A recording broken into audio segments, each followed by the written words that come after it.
bad.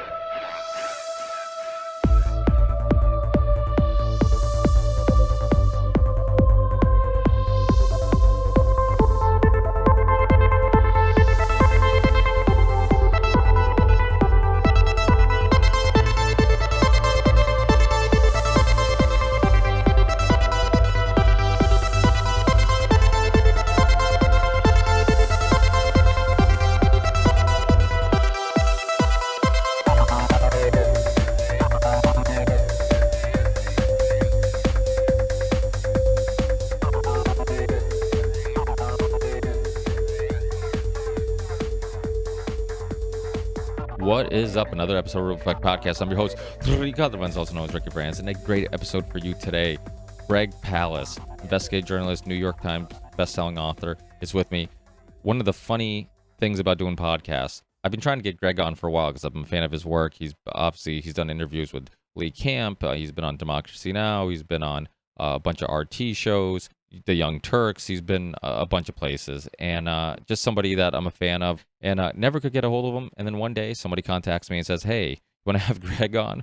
So of course I said yes. And this has happened once before with author Stephen Kinzer, who's written a bunch of really good books, and I was trying to get him on also for a while, and then eventually somebody contacts me and asks me if I was willing to have him on to promote his new book, Poisoner in Chief. And I'm like, of course. I've been trying to get a hold of this guy forever. And the full title is Poisoner in Chief, Sidney Gottlieb and the CIA Search for Mind Control. Definitely go check the archives, look up Ripple Effect Podcast, Stephen Kinzer, and you'll find that interview we did. We talk about MK Ultra and mind control and the CIA and all that stuff. All those topics that people in alternative media love to learn more about. So definitely interview worth checking out. But today with Greg Palast, we talk a lot about how to steal elections, how to rig elections, all the dirty tricks that politicians use to manipulate the numbers.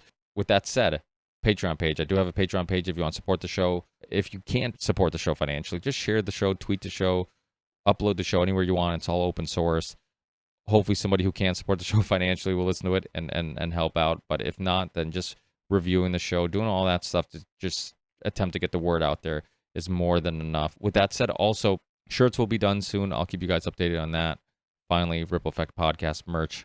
And also another Union of the Unwanted show right around the corner on the 17th. If people aren't familiar with that, it's a live stream show we do when we get a bunch of people from alternative media, different researchers, people, different podcasters, just different people in the alternative media community. Hope to get interesting people together to provoke interesting conversations. And people have really been enjoying that. So keep a lookout for that because we do have some great guests lined up to be joining us on the next one. Enjoy the show, guys. I have a bunch of really awesome guests and shows lined up, so keep a lookout, and I will see you guys in the next one. Peace. You're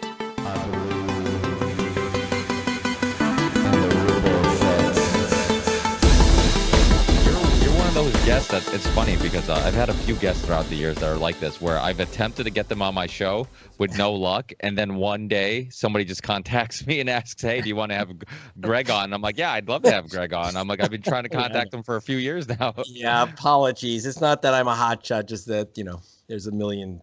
it's hard to work internationally. So, yeah. Okay. Well, So did you get the book, by the way? I did not get that book yet. No.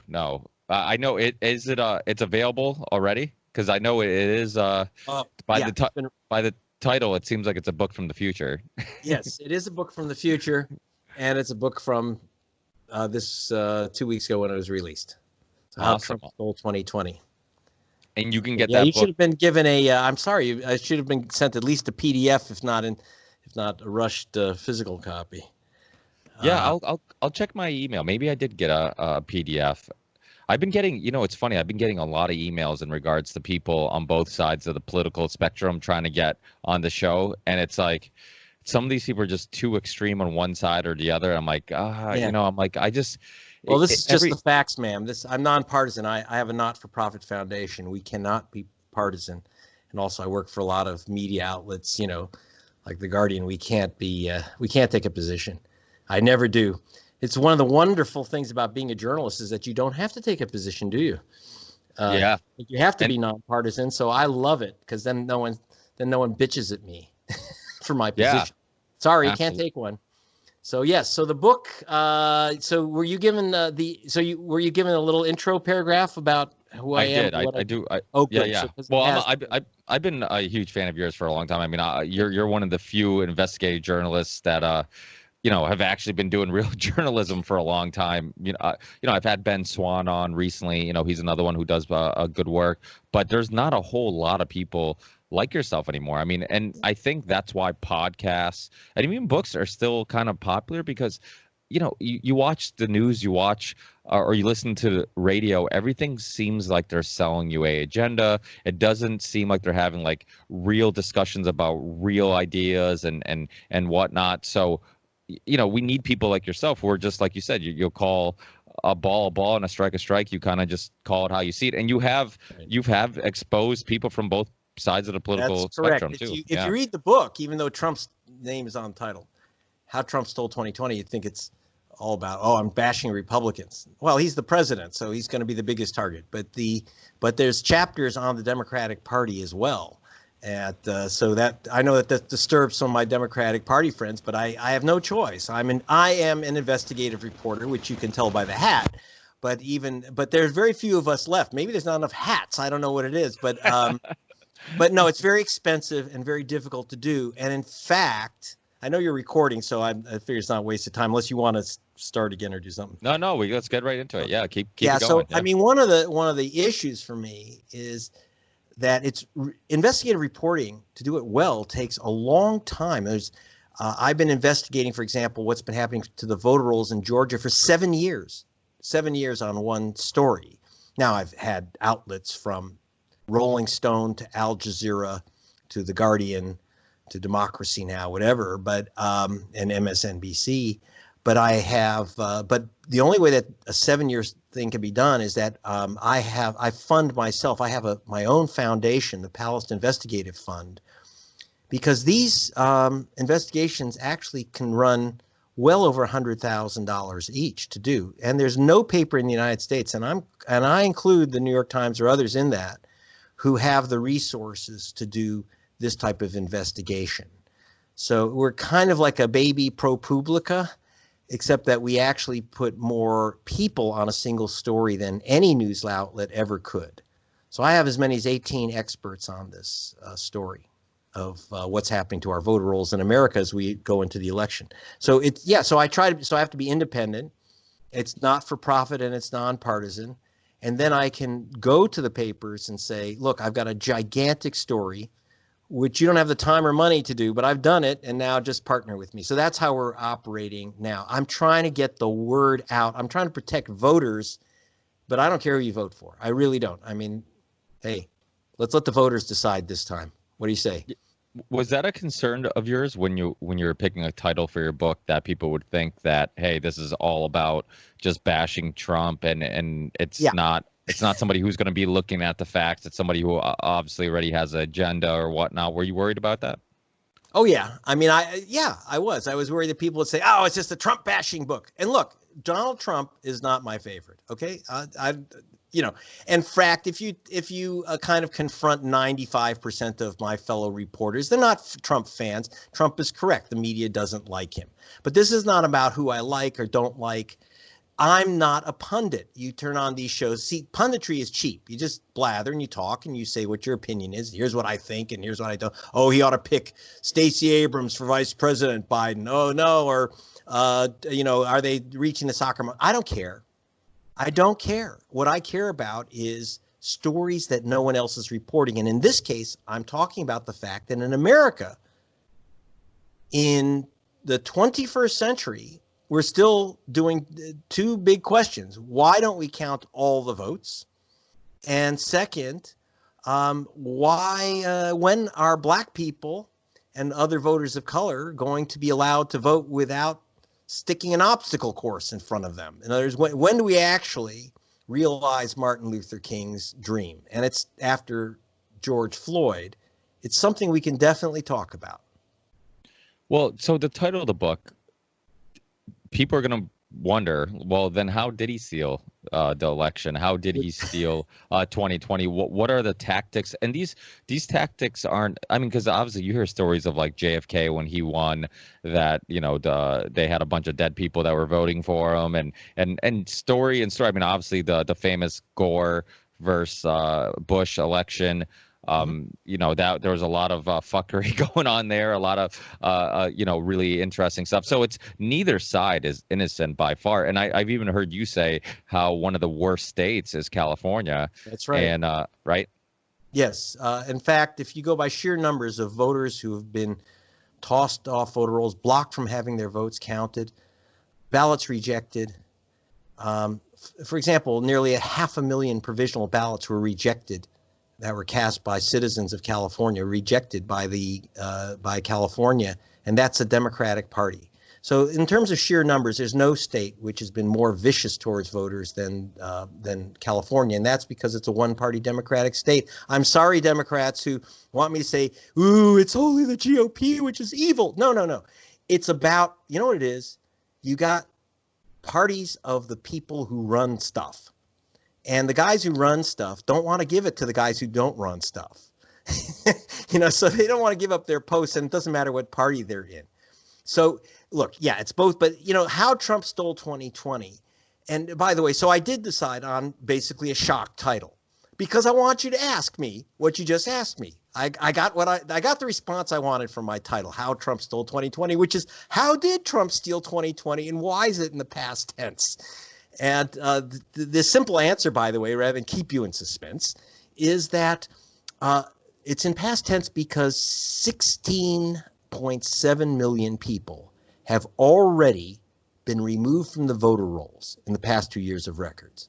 16.7 million people who, when they ask for a mail-in ballot, won't get them, and they don't know why. Most of these people have no idea that they've lost their right or their ability to vote in their elections. The purges happen for the most part in complete ignorance to the voter, and you're shafted. And that's the biggest single problem. So we have all these people removed from the voter rolls, but here's the good news.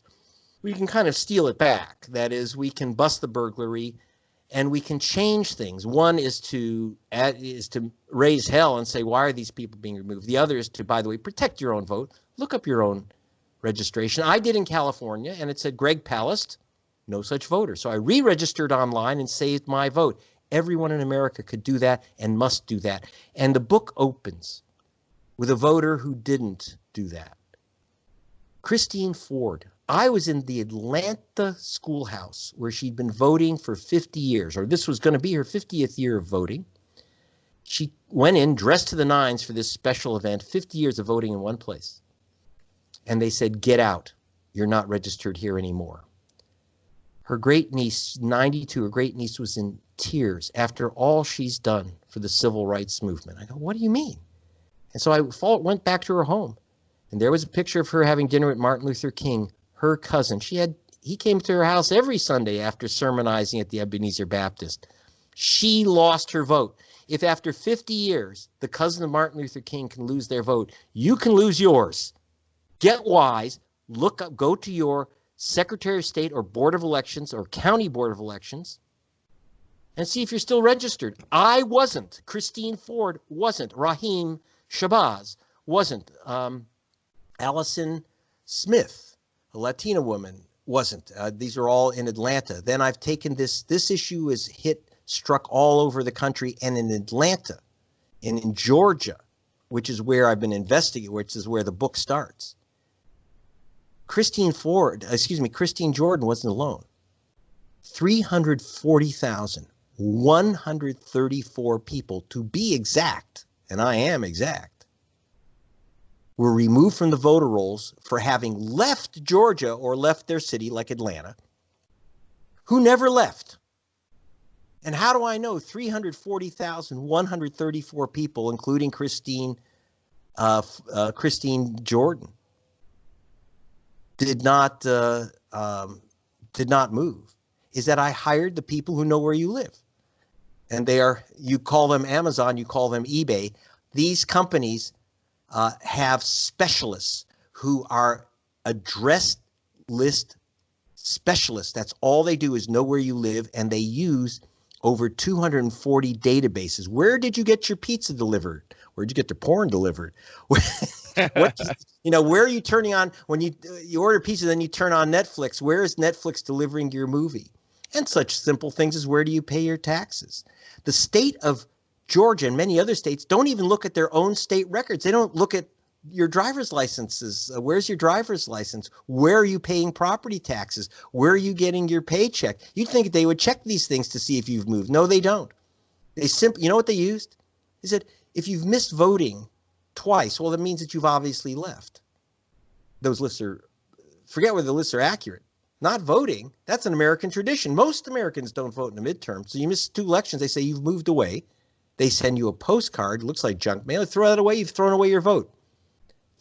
A third of a million in Georgia, 800,000 in Ohio. And right now I'm investigating Wisconsin, where the state has said, we have a purge list. This is called purging, just erasing voters from the voter rolls. And the state of Wisconsin, the bipartisan board of elections says, we've been given this list by the state legislature, which is Republican controlled. They want us to remove 152,000 people in the ultimate swing state, Wisconsin. And we think this list is phony. We think that we don't think these people have moved. We're not sure. This list looks really questionable. So unusually, they turn to me. Usually I'm suing or fighting or exposing government. Here, government actually turned to me and said, Greg Palast, you have the experts in the team. Can you go through our purge list and tell us whether these people have really left Wisconsin, or are they just being skedaddled off the list because maybe they're the wrong color or the wrong party and they're being removed. So all I can tell you is I won't give you the final results because there will be a big newspaper which is putting that out that I'm working with. I can't say who, but I can tell you this. I'll give you one name, Sequana Taylor. They said that she had left Milwaukee. So of course, so I went to Ms. Taylor and I said, why are you voting in Milwaukee or trying to vote in Milwaukee when you don't live here? And she said, I think I live here. I'm Milwaukee County Supervisor. That's who's on the list. So they said the Milwaukee County Supervisor moved out of Milwaukee. I don't think so. But I do know this. She was guilty of voting while black. And that's a big issue. Too many of the people on the list are black or Latino. And you know who they're really going after, who's really vulnerable, are young people. In Wisconsin, the biggest group of voters that's at risk of losing their vote who are targeted are University of Wisconsin students. They don't really move, but they move dorm room to dorm room, sofa to sofa. That doesn't mean that they've left the University of Wisconsin at Madison. It just means that they're shuffling around as students do semester to semester. Should that mean that they lose their right to vote for the president? Yeah, I mean, but it's some of these techniques to win the elections. I mean, it's almost unavoidable, right? Like you every election, there's going to be some more questionably moral or unmoral things going on. I mean, just locally, I live in Ludlow, Massachusetts, which is right outside of like Springfield, Massachusetts, yep. And in Holyoke, Massachusetts, when they had an election, we have like a family-owned construction company, a little construction company, and we're doing some work near the projects in Holyoke. And during their election, when this Democratic person was running for mayor, he was going around with these vans, going to the projects, knocking on doors, saying, "I'll give you a ride to go get a vote. To vote if you hop in this van, I'll give you a ride." And just knocking on doors. They had like a whole team doing this. And something like that, it's like, it kind of creates this question like, okay, well, technically you're not forcing them to vote for you, but you're giving them a ride. Maybe they wouldn't otherwise be going out to vote. Is it morally wrong or right? I mean, so I think it's right. I'll tell you, I want to make a distinction. Yeah. I don't mean to interrupt, but I'll make a distinction. You try to get your voters to the polls. You give them rides. You convince them. You convince people to vote for you. You write them letters. You shake their hands. That's campaigning. I'm not too worried about that. Here's what I'm worried about is stopping your opponent's voters from voting and just the general screw ups. Now, some of it is intentional and vicious and racist and very un-American. But some of it's just pure, they don't know what the heck they're doing. Like, let me tell you, in New York, we just had the primaries there. They still don't know the winner in the Silk Stocking district of Manhattan. That election was 2 months ago? And they still don't have a winner because they rejected, are you ready for this? 28% of all mail-in ballots, and most ballots are mailed in, 28% of all mail-in ballots were rejected. People don't understand how dangerous mail-in voting is. And I'm not talking about so that, were they trying to stop voters from voting? Well, the different sides are arguing, oh, they did it on purpose. The Justice Democrats are saying that the establishment Democrats are stealing their votes, And that may be right. I don't know. I do know this, that 28% of mail-in ballots, 1 in 3, were never counted in New York. And including things like, because as we move to mail-in voting, I want people to understand, I want you to save your vote because it's very easy to lose your vote by mail. And I'm not talking about what our president says. Forget all that. Forget, that they're going to mail 1 million votes from Venezuela and steal an election. No, that's actually impossible because each ballot is assigned to a voter. It's really easy to catch. I was, by the way, an investigator for the Justice Department. And I can tell you, I can catch you like that if you're an illegal voter voting. I can catch you in a flash. I do. Okay? But the important thing is to get your vote counted, and we lose a lot of votes. There's a chapter in How Trump Stole 2020 called Mail-in Madness. We have to understand that while you may be shocked that 28% of voters who mailed in their ballots in New York didn't get them counted, they were tossed out. The average is 22%. 22% of mail-in votes are lost, according to a study by MIT. Greg Palast is only reporting it. I didn't make this up. It's MIT, and then Caltech also has a similar voting project. 22% of all ballots, 1 in 5, mailed in, never get counted. Now, why? There's 2 reasons. Number one, you don't get the ballot in the first place. 1 in 10 people who ask for a mail-in ballot don't get them. They just don't arrive, or they don't arrive in time. The second is that mail-in ballots, once they're mailed in, are subject to rejection. See, when you go into a voting booth and you push a button or something, it's pretty much going to count. Not always, but it does count more often than not. With mail-in votes, for example, one of the problems in New York is that you have to be postmarked by Election Day. Well, guess what? And New York kindly gives you a prepaid return envelope. Every state should do that. Here's the problem, New York. The post office does not postmark prepaid mail.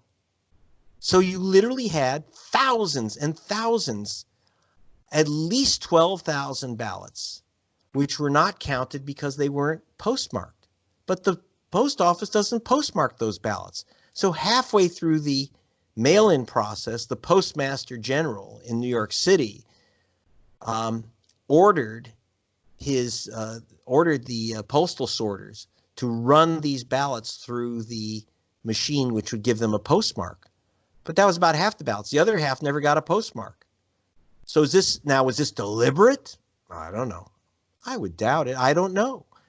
But I'll tell you this, thousands of people lost their vote. Did it make a difference? Oh, you bet, because there's just a few hundred votes difference between the 2 candidates for Congress. Now imagine November. Good luck. Did you ever watch that documentary? I believe it was an HBO documentary, Hacking Democracy. Yes. Yeah. Friends of mine. Oh, are they? Yeah. I mean, what do you think about that? I mean, it almost seems like it's unavoidable to have a fair election almost, right? Well, as I point out in the book, I've been doing this 20 years, I'd like to stop. You mentioned Florida and Florida in 2000, the Bush-Gore campaign. I was working for The Guardian and BBC Television, and what I uncovered was that Jeb Bush, the governor of Florida, and his Secretary of State, a woman named Catherine Harris, who was, while she's running the vote, she's in charge of the Bush campaign for election versus Gore. They removed 94,000 voters from the voter rolls, most of them African Americans. And I'm not guessing, because it said BLA next to their names, as it does. Florida keeps the record of race on your voter roll. So they removed tens of thousands of African Americans as felons. And I got a hold of the list and found out that exactly none was an illegal ex-con voter. Not one was an illegal voter, but tens of thousands of black people pulled from the voter rolls, and George Bush is declared president of the United States by just 537 votes, not electoral votes. I'm talking about ballots in Florida. 537 votes gave him Florida, the Electoral College, and the presidency, and that was done by removing black people from the voter rolls. I thought that'd be it. We exposed it to be done. Because it succeeded, they did variations and rolled it across the country. No state today stops you from voting if you have a record, a felony record. So they have other things. You've moved, like Saquana Taylor, moved from Milwaukee, even though she's Milwaukee County supervisor. Or, they come up with, or you're registered in 2 states. This was one of their favorites. Massachusetts, your state, was in this program called Interstate Crosscheck. Well, I investigated Interstate Crosscheck for Rolling Stone, and what did I find? That they were removing people. I don't know if they had many Ricardo Verandeses that they found, but in my book, you'll see a chapter called 568 James Browns. This hit list of so-called voters voting in multiple states. In Georgia, they removed 568 guys named James Brown because they found a James Brown in Detroit and a James Brown in Baltimore and a James Brown in Boston. And they said, oh, they must all be the same James Brown. Even though they had different middle initials, doesn't matter. Now, why would they bother doing this, something this crazy? And the answer is, what's the color of James Brown? And I can tell you that I went through the list, and 1 in 7 African Americans in the nation were on this hit list of people voting twice, because that's the history of slavery. James Brown, John Jackson, and by the way, Jose Garcia, he voted in 29 states, according to these guys. So every year they come up with new tricks. And by the way, Massachusetts pulled out of that program of the so-called double voters. Bless them, when they read my report in Rolling Stone that your state pulled out. And then the whole thing ultimately collapsed. So I thought, I can retire. No, I can't. They got new gimmicks. It's crazy. Well, in 3 states, I think I believe I heard you saying this in an interview before, that in 3 states you have to notarize your vote. I mean, you already have such a low percentage of voter turnout. Why would you make it any harder? I mean, we have a small business. Even notarizing just anything is a pain in the butt. It's right like, now. I gotta, yeah. Well, yeah. I mean, just exactly. So, like in Alabama, you have to have a notary. Where do you get a notary in the middle of a lockdown? And by the way, we used to call that a poll tax. It's like $15 to vote. You have to notarize your ballot. Same in Missouri, or the other is at least 8 states require that you have a witness signature. Now in Alabama, you could do without the notary, but you have to have 2 witness signatures. And I hope, you got to do 2 things. Make sure that they are registered citizens when you get their signatures, and you better probably also test them for the virus. It's crazy. Like you say the right thing. You're asking, Ricardo, the exact right question. Why do we make voting difficult? I have traveled the world. My wife is Swiss. They don't have any. They have the first democracy. Sorry, America was not the first democracy. They had the first democracy. And they don't have any of this stuff with notarizing ballots, witnesses, all this. They don't even have voter registration. And by the way, they have a bigger foreign population percentage-wise than we do. They don't think that people are going to start. My parents worked there for years. My parents, yeah. And and they don't think, the Verandas family, they're going to sneak in and vote. No, they assume people are not dishonest, because you know what? People aren't dishonest. And despite what our president said, no, we don't have massive vote fraud. In fact, in my book, I did a calculation. I talked to Professor Lorraine Minetti. She's the #1 voting fraud expert in America, and I got her numbers for number of fraudulent voters. And I did a simple calculation, and calculated that the chance of your casting an illegal vote, like in 2 states or mailing in 2 votes, is 1/5 as likely as you're being hit and killed by lightning. So a lightning strike is 5 times more likely than an illegal ballot. It just doesn't happen. But what does happen, and no one's talking about it just about except you and me right now, is that you can cast a vote and lose it. So I want everyone to be, the first thing is protect your ballot. Everyone should be super careful. Make sure that you apply. One, you're not going to get a mail-in ballot unless you're registered. Check your registration first. When you check your registration, you either re-register if it ain't there or the wrong address. I'm sorry, if you've moved an apartment within your building, please re-register. We had people in Georgia and in Milwaukee who've lost their vote because they moved within their building. Yeah, it's against the law to take away your vote for moving within your building, but listen, man, I'm telling you how to save your vote. I'm not telling you what should be. Yeah. So ask early, register, ask early for your mail-in ballot. When you get it, be super careful to follow that state's instructions. And at gregpalast.com, I'm going to have instructions up as carefully as I can get them. And in states where they are winning court battles or getting governors to say, oh, you don't need, like in Missouri, they said, you don't need to notarize your ballot this year. Well, I wouldn't take that for granted, because if I think the Republican Party is likely to go to court and get that overturned, and if you don't have that notarization on your mail-in ballot, you're going to lose your vote. So even if you think the rules are insane, like in many, many states, you have to mail in a photocopy of your ID. Check that. Well, just do it. I'm sorry that voting ain't easy in America. I didn't create the system, but I'm warning you how the system is going to take away your vote unless you protect it. And I mean, do you believe that a lot of these speed bumps they're not designed to make things, I guess, more valid, the voting process more valid, but maybe obviously purposely designed to make it difficult for these reasons, to either have these question marks with certain, I guess, states? Oh, we don't know, we can't count these. Some of these are disqualified. No. Like, is it all just designed to have all these loopholes and kind of to push or manipulate the numbers in one direction or the other?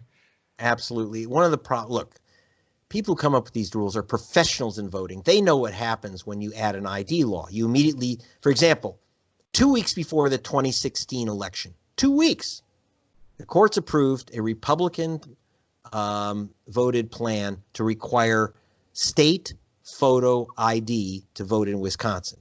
Now, why? You said why? What's their excuse? Oh, to stop voter fraud. Someone's going to walk in and I'm going to say, I'm Ricardo Varandas. Give me his ballot, or give me my ballot. Excuse me. I misspoke. Give me my ballot. And say, well, show us your ID, Ricardo. And then I don't have your photo ID, and they've busted a fraudulent voter. Guess what? That's never happened. They haven't busted in 100 years of record keeping. They couldn't find one person in Wisconsin impersonating another voter. And yet this voter ID requirement immediately disenfranchised, that is, blocked 50,000 African Americans, mostly in Milwaukee, from voting. Why? Well, you could use your driver's license, but think about it. Who doesn't have a driver's license? Well, people who don't have cars, people who live in Milwaukee in apartment buildings and use the bus, they have no reason to have a driver's license. Well, the court said they can go into the DMV and get a non-driver's photo ID. But look at the rigmarole a black person, urban, lives in an apartment building, has to go through to vote, but you just use your license. So immediately they know who it's benefiting and who they aren't. And to really underscore, to show that there's really intent and not trying to stop fraud at all, is that while they said you need a state photo voter ID, the state gave 182,000 students at the University of Wisconsin a state photo ID, which they cannot use to vote. By law, they are barred from using their student ID. Now, Who do students vote for? I wouldn't say that that was a strong Trump vote in 16. So they knocked out 100,000 students. They knocked out 50,000 African American voters, and Trump won the state by 22,000. Now, I don't have a problem if Donald Trump wins a state or is elected president. I'm happy to live with the results of democracy. And I'm not going to tell you who I will or won't vote for. But I'll tell you this. If Trump wins, that's fine, because the voters voted for him. If he wins because of trickery, because of gotcha games with IDs and mail-in votes that they reject and challenge, and secret purges of voter rolls, no, that's not an election. That's not American. And that's what I'm trying to expose. So we give the choice back to the voters and not to the tricksters. Yeah, well, the thing is that the mail-in ballots, I mean, there is, it is frustrating a little bit about how people can go to the grocery store, they can go to, gather in many different places, but yet they're saying that you can't go to the polls, which to me seems a little ridiculous, because it seems like it would be an easier place to manage people, keep them distancing, have them wear masks, all that stuff. And our infrastructure, I just don't think last second it'd be really smart to just change the way we do things, and then also think that we can do it in a productive way where there's not going to be some messing up, or make it easier for somebody to manipulate the numbers in either direction. I mean, I'm on your side. I think that, anywhere there's people, there's going to be corruption. I always say on this show how, like, the left thinks that, the root of all evil or corporations, the right thinks the root of all evil is government. And the one thing they both have in common is they're run by people. So I think the root of all evil, has a common denominator, that it's just corrupt people. Anywhere where there's people, there's going to be, people, there's going to be corruption.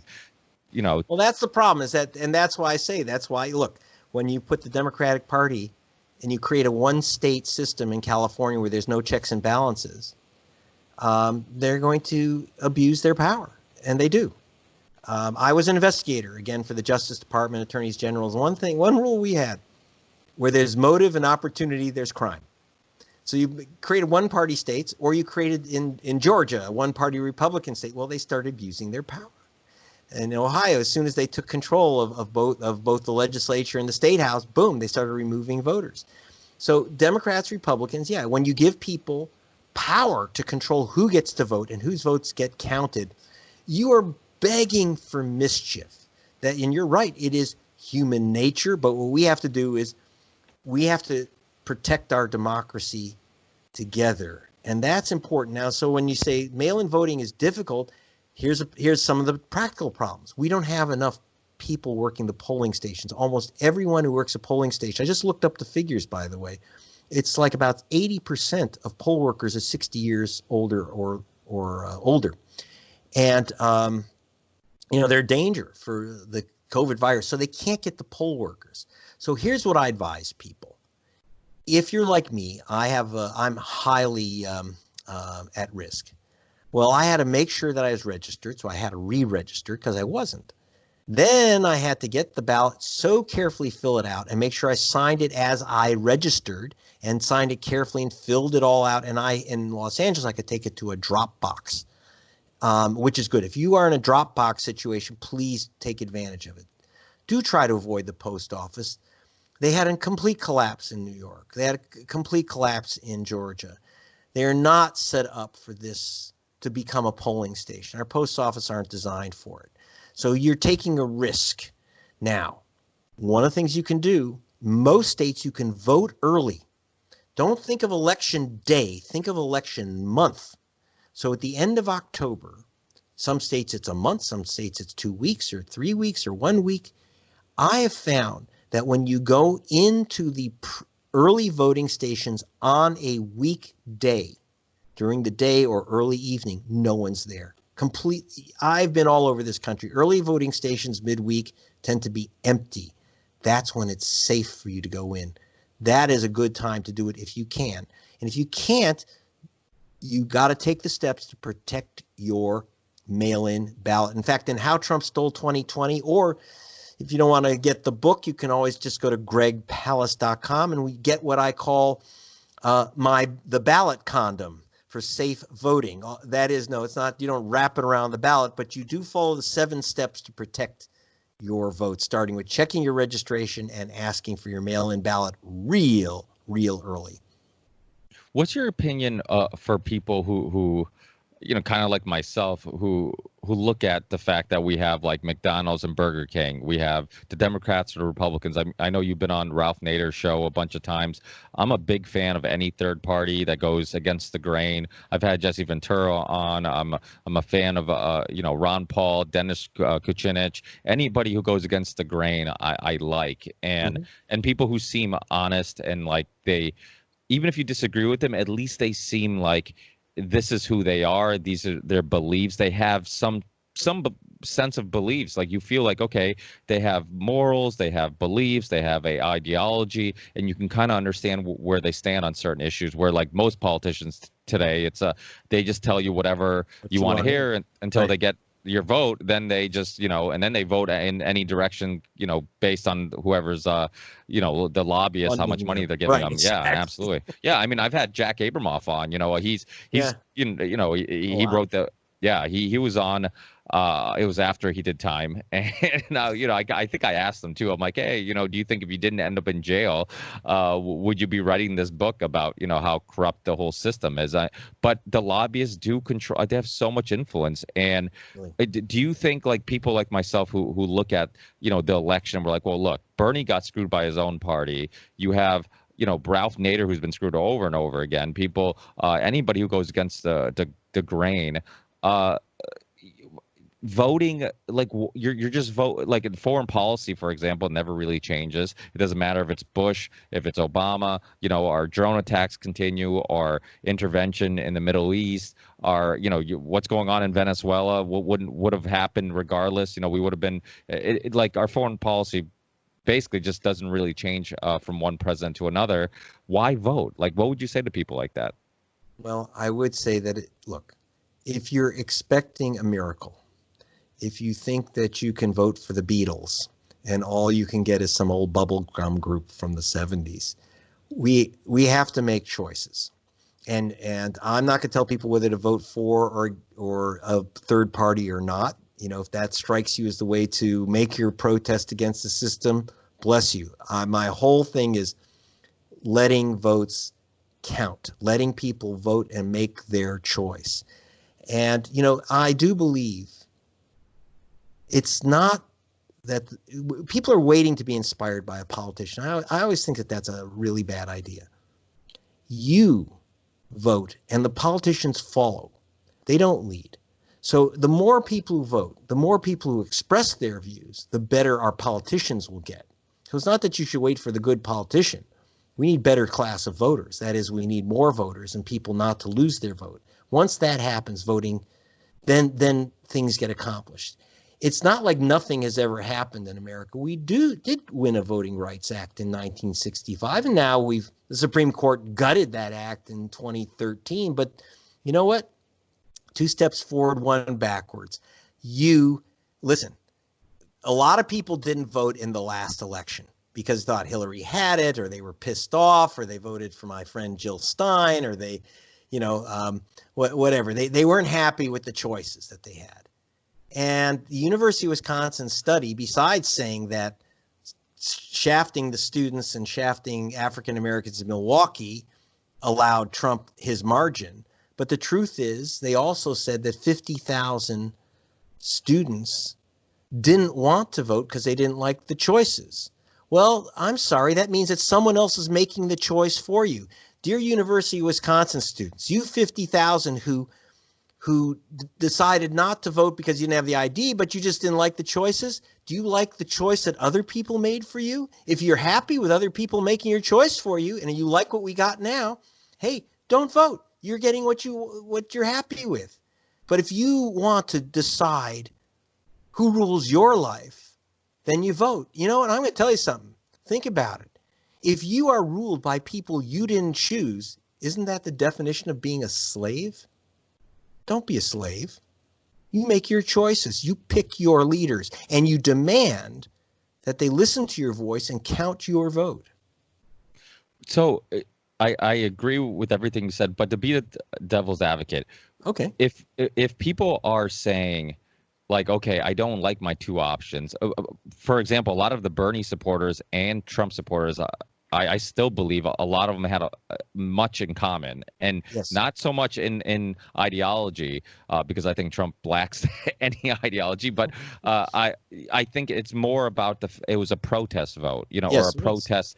It was one of those things where, like, we were sick of the Bushes, we're sick of the Clintons, we're sick of the same old cookie cutter politician. We want something different, regardless if it's better. It doesn't have to be better, it just has to be different. And I think that's why both of them were so for their people. For Trump supporters were really passionate, the Bernie supporters were really passionate. And then when you see, like, Bernie get screwed by his own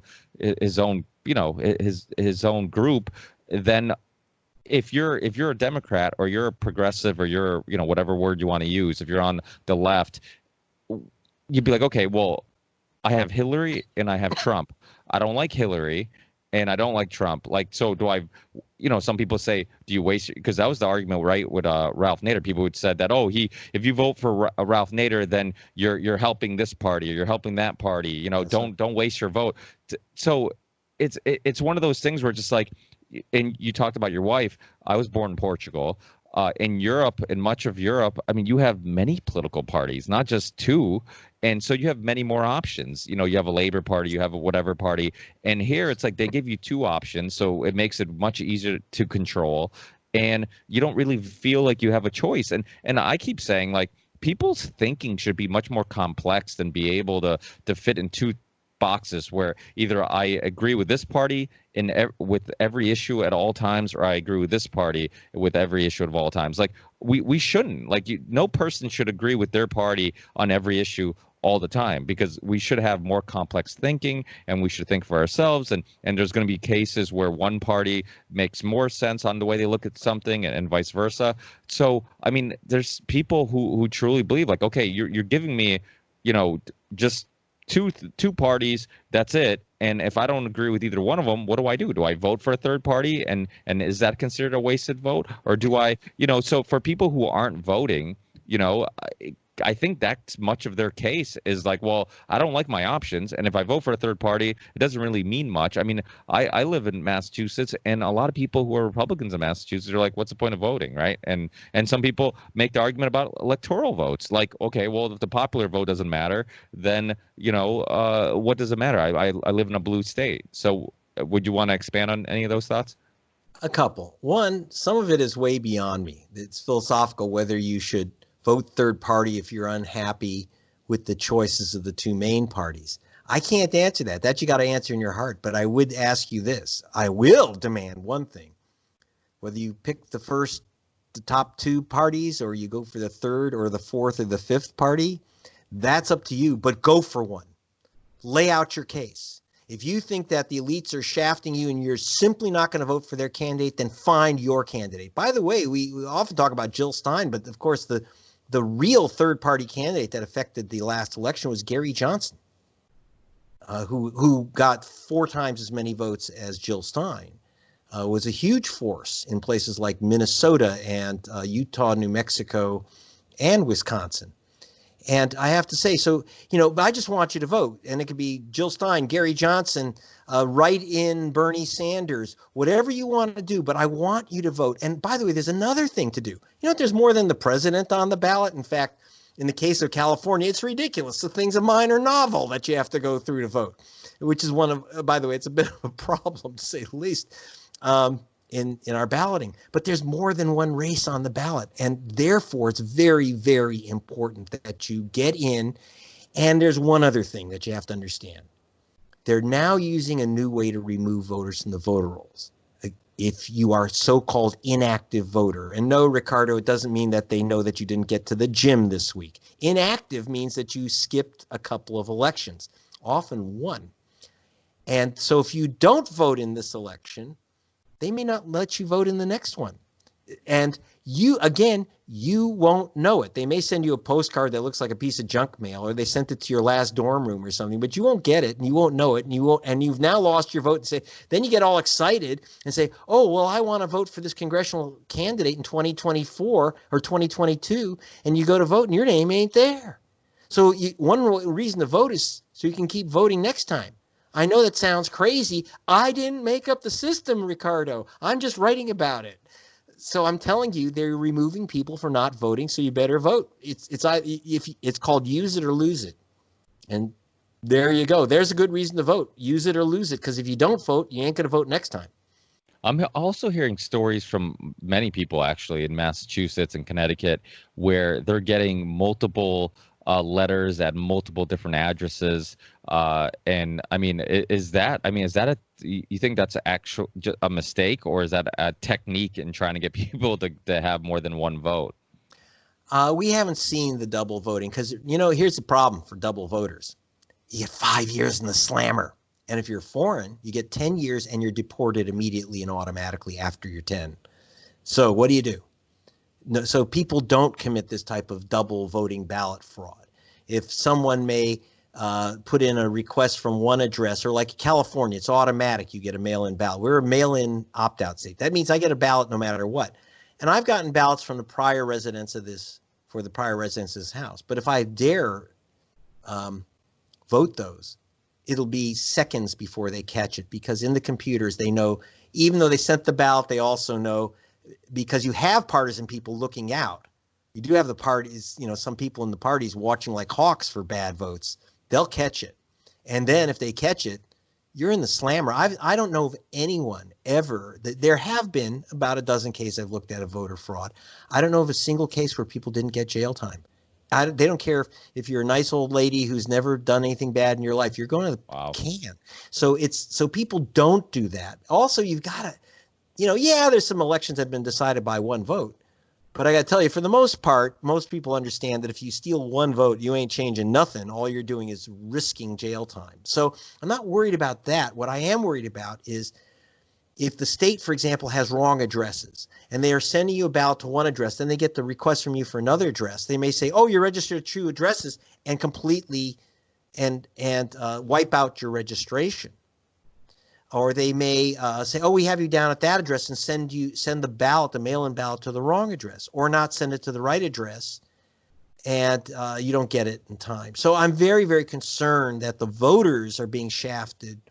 Like I say, 28% loss in the New York primary, and that's a state where the governor and the city and everyone is promoting and encouraging mail-in ballots, and they screwed it up 6 ways against the middle, and they're not even hostile to mail-in voting. What happens when you get to Ohio and Georgia and North Carolina and Tennessee? I'm very, very worried about mail-in voting, people not getting their ballot or not getting them counted. Don't let it be you. I've heard Joe Rogan talk about why can't we just vote through an app or something like that. He's like, we do banking online. Why don't we just, if we can put our personal information online, why can't we vote through an app? I mean, making it easier does make sense because, like we talked about, people already don't want to take the time to vote, or at least many people don't. So the easier it is, the less inconvenience it is, the more likely people will do it. Well, in fact, let me pick that up and tell you where we're making advance on that. Did you know that 1/3 of all military personnel that asked for mail-in vote never got it? And same with Americans who live abroad. So after the 2000 election, we were required to keep records. And we lose. I said 1 in 5 mail-in ballots are lost in the citizenry. But 1 in 3 mail-in ballots were lost from the military. 1 in 3 military ballots were lost because they never got to the soldiers. They would get moved around and just went to the other place. So they have a new system for military personnel abroad and Americans abroad. They do have an app, and you can download. You can't vote through the app, through the mail, because we still don't know how to secure it. But you can download the ballot. And that makes a huge difference. Instead of waiting for the ballot to arrive at your post in Afghanistan, you can get the ballot, comes to you through your through your phone or your computer, and then it's printed out, and then you mail it back in. Hopefully it gets in time. That's still a problem. But yeah, they have it where there's no reason not to have the ballot online and you print it out, but you have to put your citizen your citizenship identification and your signature on that, because it can only be one ballot per voter, and they match it against the list. It's not that big a deal. It's not that frightening, and it's not that odd. And we can even give PIN numbers to people for their particular ballot. Every ballot has a remember, when you get a mail-in ballot, it's actually a double item, triple item, because you got the outer ballot with your information. Then you stick your ballot into an envelope called the safety envelope, and you put your information on that, and you put that inside another envelope. So, we already get all this information from voters. We would just do it but instead of having to mail them the ballot with all this stuff, you simply print it out and send it back in. That would absolutely, am I agreeing with Joe Rogan? Yeah, I guess I am. Yeah. Well, I mean, it's funny because he gets called a right winger sometimes, but he's had Bernie on. I think everything he says, he's just a person. He's a comedian. He's a martial artist with an opinion, and everything he says gets completely blown out of proportion because everything's clickbait now. Where it's just like, if Joe Rogan said this, and it becomes. I mean, sometimes I don't always listen to a show, but when I do, and I'll hear him say something, don't think it's newsworthy, and next thing you know, it's a headline on an article. Joe Rogan said this, and it's like he's just two people having a conversation. I mean, it's no different than our conversation we're having right now.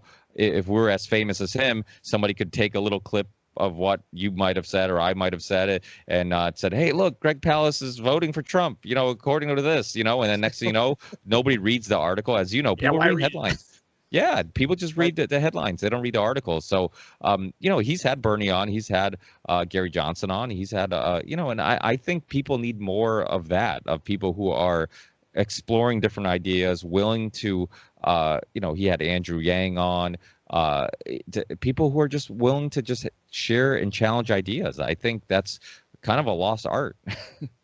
Well, here's the thing. What he does is he's the everyman. And, you're kind of the everyman with a little information, with a lot of information. So you're the informed everyman. That's a difference. But he's just the average guy. So he's pretending to be, I'm just the average guy. What would the average guy ask Hillary Clinton? What would the average guy ask? What's the average guy pissed off about?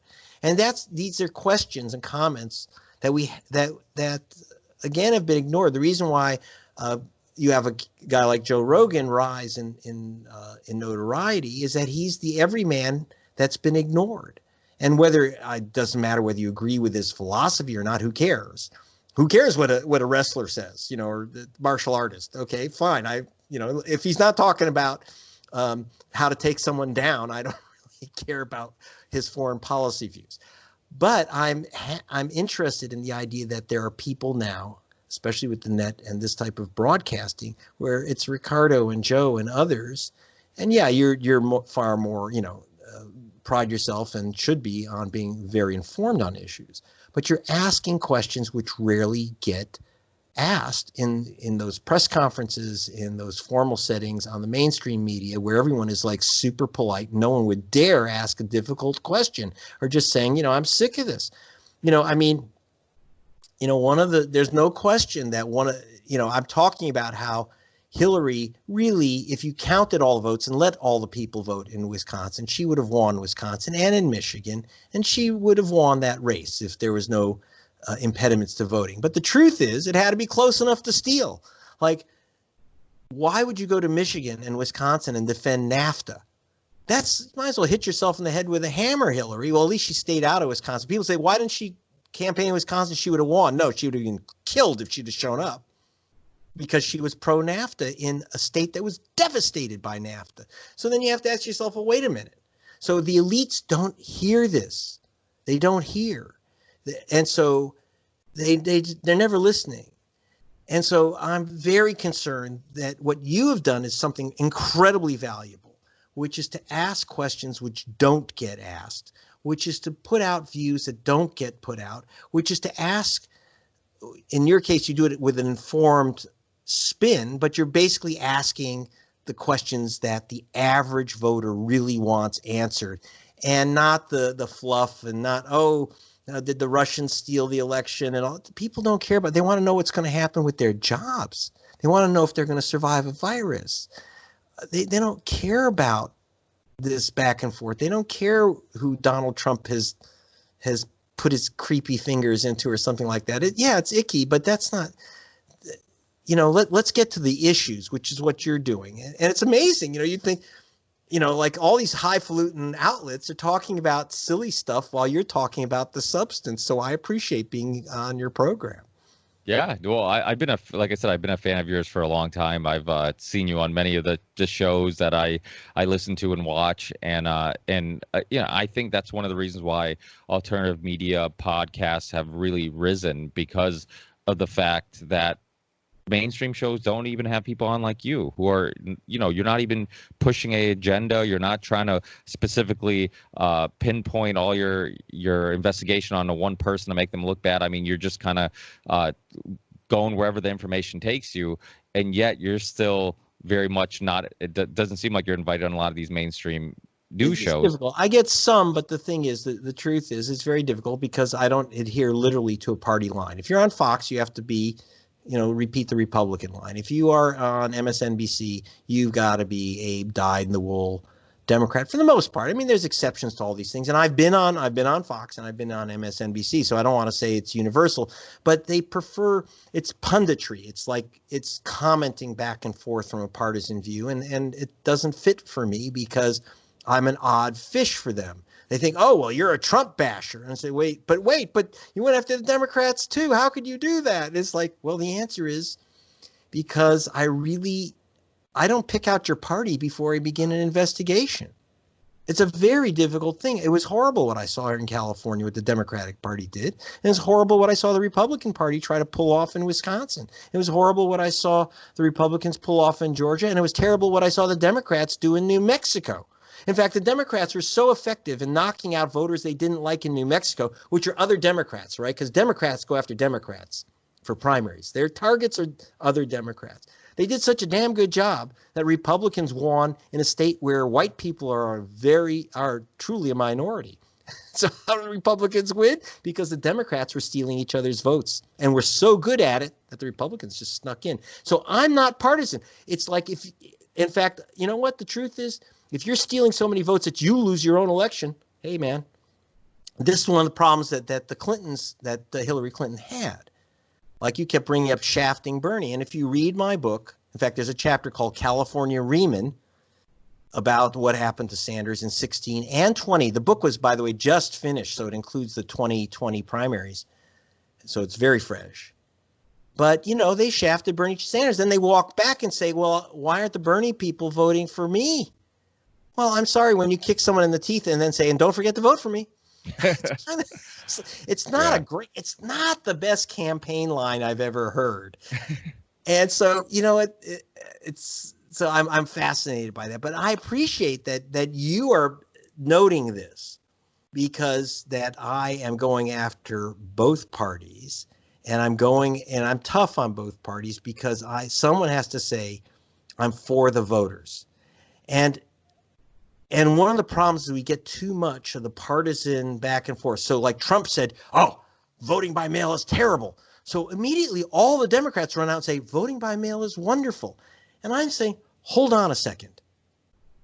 I hate to say it, Democrats, voting by mail is terrible, but not for the reasons Donald Trump is saying. He's saying, oh, the Democrats are going to have ballots from Bolivia and they're going to steal the election. No.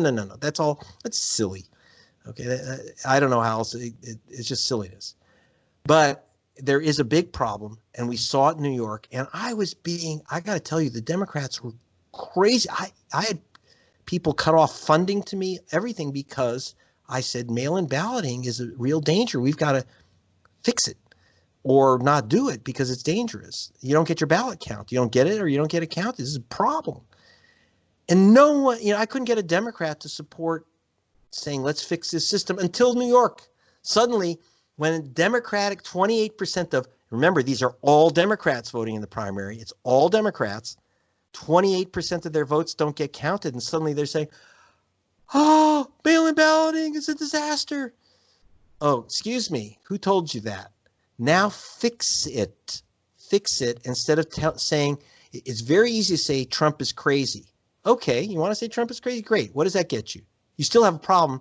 You still have a problem that the post office doesn't want to postmark ballots that are pre-stamped, and yet your law says they have to be postmarked to be counted. Now what?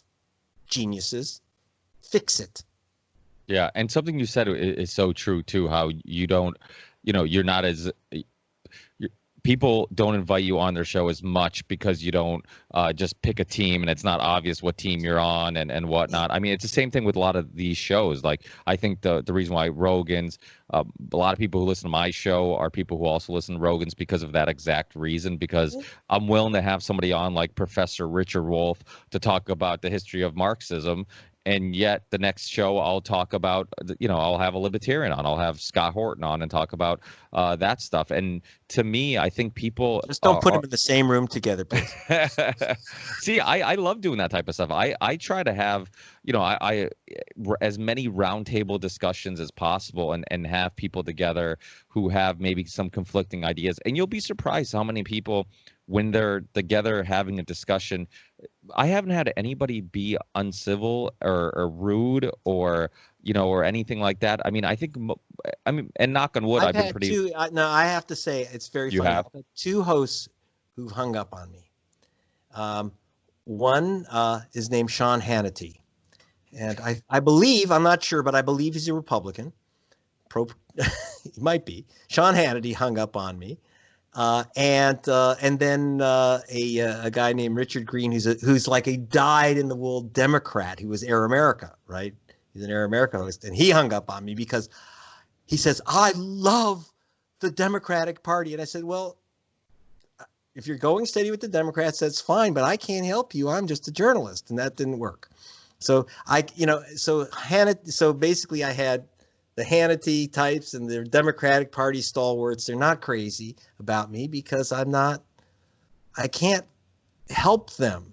One thing I can do, though, so often I tend to have a lot of Democrats say kind things about my stuff because right now when you have the ruling party is Republican and they have control in a lot of legislatures. So it's the rulers that I go after. And at the moment, the Republicans are the rulers. So they're going to get more of my caustic ink, and they're going to be more of a target of investigation. But when Clinton was when Bill Clinton was president, especially, I did some pretty heavy duty investigations of his little operation. So and that didn't endear me to a lot of Democrats, I got to tell you. But I don't know what to do about it. But that's why I say read How Trump Stole 2020, and if you think it's a partisan book, you won't buy the end. But you will learn how to save your vote and save the votes of people around you and know how they're trying to shoplift this election. Awesome. I know you're a very busy man, so I don't want to take up too much more of your time. But your book, like you said, is available. And do you prefer people going to your website, Amazon? Does it matter? Go wherever books are sold or shoplifted. I get the same royalty. Shoplifted. There's the book. But you can the other reason to go to gregpalast.com is to get the updates, get the ballot condom, which is in the book, but it's also on my site. And I really, really, want people to go to gregpalast.com, sign up, and also go to my Facebook page, Greg Palast Investigates, or Twitter, Greg_Palast. This is great. Thanks. Hey, thanks, Greg. I really appreciate the conversation. Hopefully I have you on again in the near future. You will. Thank you very much. Greg. Bye. Hey, take care.